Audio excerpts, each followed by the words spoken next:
Hello, my name's Mandy and this is my channel Make It So. So today I am bringing you my video for the wonderful challenge Sew Upcycle 25, and this is a challenge that I've enjoyed being part of for the last couple of years.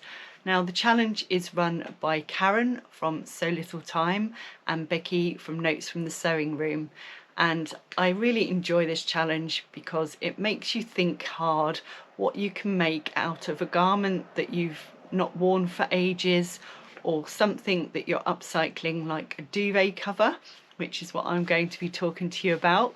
Anything, tablecloths, anything you can think of. In the challenge, the rules are that you just don't use fabric scraps. So it can be something you've made in the past that you weren't quite happy with, or it's worn slightly, so you could readapt it to make it into something else more wearable. And you are allowed to make bags as well, just no pet items. I will put the rules to the side of me for you so you can see them all, but hopefully you would have seen Karen and Becky's video on the 1st of October so that you know what the rules are. So there is a work in progress link for Instagram, which is Sew Upcycle 25 WIP, so you can show everyone your progress of your make. But then what you need to do is reveal it on the 31st of October on Instagram, making sure you tag Becky and Karen in, as well as doing the hashtag Sew Upcycle 25. So originally when I saw the vlogging tour was happening again, I weren't going to take part because I didn't think I had anything different I could show you from the things I had last year. I don't really have many garments that I can upcycle, and I'd already made a pair of pyjamas out of the duvet cover I had last year.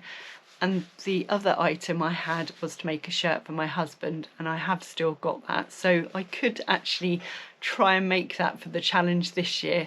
So when I went to King's Lynn with my daughter about a month ago, we went in a couple of charity shops and these duvet covers presented themselves, and I just could not resist getting them because I thought they would be great for this challenge. So what have I got, and why do I like duvet covers so much? Well, duvet covers, even brand new, are not that expensive to buy if you're a beginner sewist, because they are great for practicing on. That's how I started with my sewing originally, because I didn't have a clue what fabric types were, and most duvet covers have a cotton element to them. So I like the fact that they're reasonably priced, and if you make a mistake, it isn't the end of the world. I also try and use them for toiles if I've got a precious fabric I want to make a garment out of, because then again it doesn't matter as much if it goes wrong.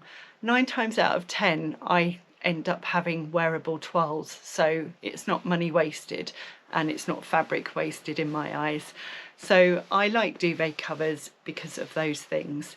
Also, I did actually have the duvet cover last year that I made my brushed cotton pyjamas out of, and it wasn't double-sided, so that is one thing I always try to look for now, because it obviously doubles up your fabric rather than having one side in one print and one in another, and I did find that very restricting for the pyjamas I made, and I did have to change one of the legs of the pyjama bottoms because I didn't have enough of the top fabric.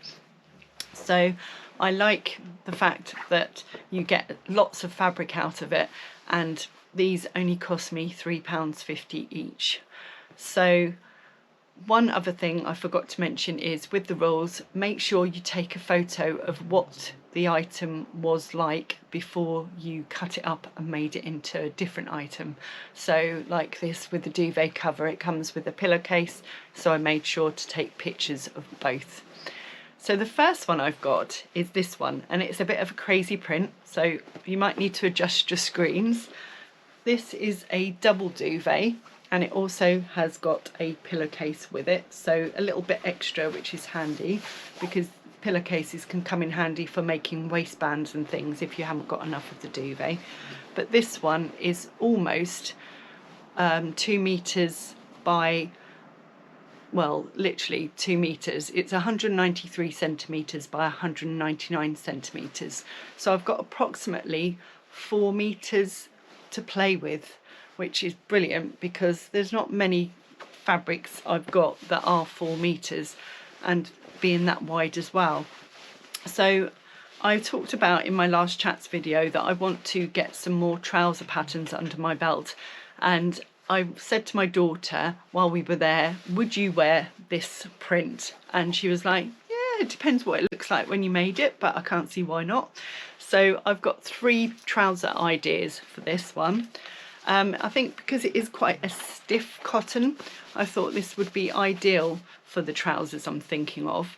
And the first one I've got is the new pattern I've had recently, which is the Winnie trousers by Tilly and the Buttons. I'm not quite sure with how this is, whether it would hang very well, but I have got a fine needle cord, so they're around the same sort of weight. So that would be one option that I'd like to make her, because it's quite a modern design with the barrel leg trousers. And then the second one I've got, again, it's something I purchased recently, so I need to practice this and get the fit right, is the Meadowlark pants by Love Notions. And I love the idea of having the zip off detail, and these are quite a casual trouser, which is something she really enjoys. So that is another option.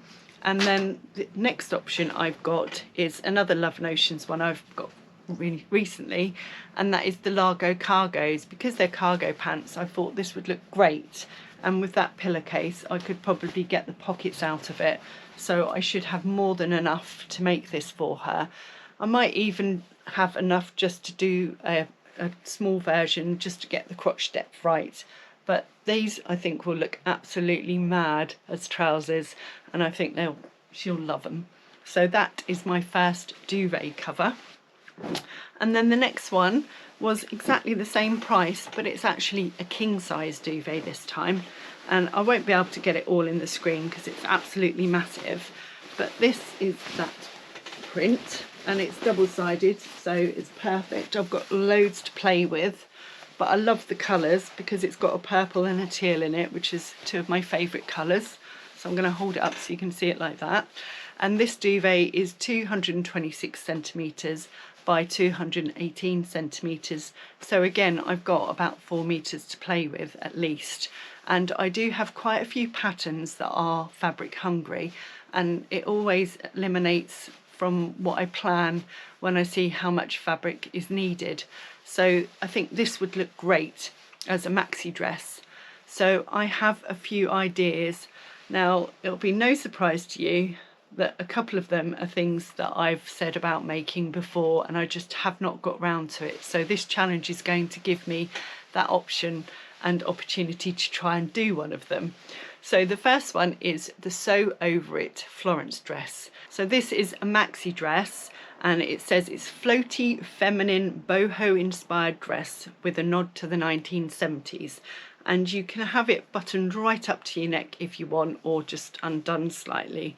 And what I like about it is the fact that it's just flattering, and I do like shirt dresses, so I still class that as a shirt type dress. So I definitely think that would be one option because I have got enough fabric to do it. The next one I was thinking about is another one I've been mentioning, the Fabric Godmother Peony dress. I think with all these patterns, I really would love to make them, but I've just been put off by using my fabric I've got because you do need so much.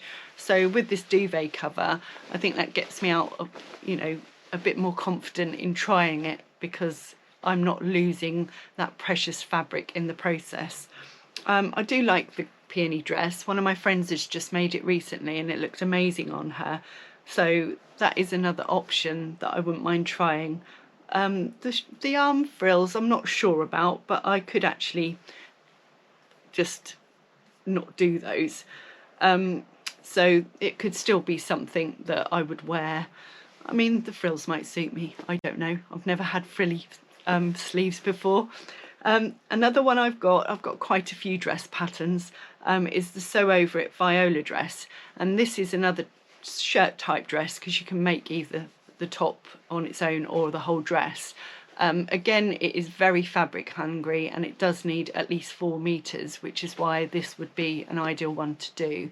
I've had it in my plans for a couple of years now for a Christmas dress, but when I looked again at the fabric I had for it, I'm not quite sure I'm going to have enough because my size has changed since I first got it. So yeah, I think that would be a nice option as well. I did think about the Mabel dress, which is a Tilly and the Buttons pattern.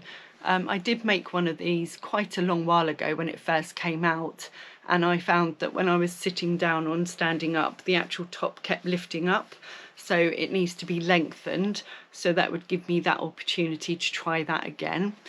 The next one, you're going to laugh if you've seen me before, is the Avenir jumpsuit by Friday Pattern Company. I keep mentioning this pattern that I want to make it, and yet it keeps getting overlooked every time I make something. So again, I've got plenty of fabric to use, so I could make that one as well. And then I've just got a couple of the big 4 patterns that I've got in my collection. One of them is the New Look N6600, and I would do view A because it's got sleeves on it. Again, this is more summery, but it is a maxi dress and it's a wrap dress, which I do like. And the last one is the McCalls M7120, and this is view A again. It's a long dress, but it's sleeveless, and it's got a lovely simple tie belt around the middle to enhance your waist. So that is something else I could do. So hopefully I've got plenty of options here to consider. We'll have to wait and see what I actually do though, but now I've shown you these, I can start cutting them up because I wanted to show you them as they used to be before I start changing them. I hope this has given you some inspiration. If you've got any duvet covers lurking in your attic or in your airing cupboard and you don't use them anymore and they could be made into something pretty, then why not consider them, or go and look at your local charity or thrift shops, because there's always duvet covers in there. Just make sure they're the same pattern either side and they're nice and big so you've got lots of fabric to play with. So there's lots of prizes as well. I forgot to mention that, and I always do that. There have been some really generous sponsors for this challenge, so it's well worth taking part, and it is always such a fun challenge to be part of. So that is my plans. I hope you enjoyed this video, and let me know if you're taking part in the challenge, because I'd love to see what you've got to play with, whether it's a tablecloth, a duvet cover, or something that you don't wear any longer. And give me a thumbs up if you enjoyed this video, and if you don't subscribe already, please join my channel. Thanks for watching, and I'll see you again soon. Bye.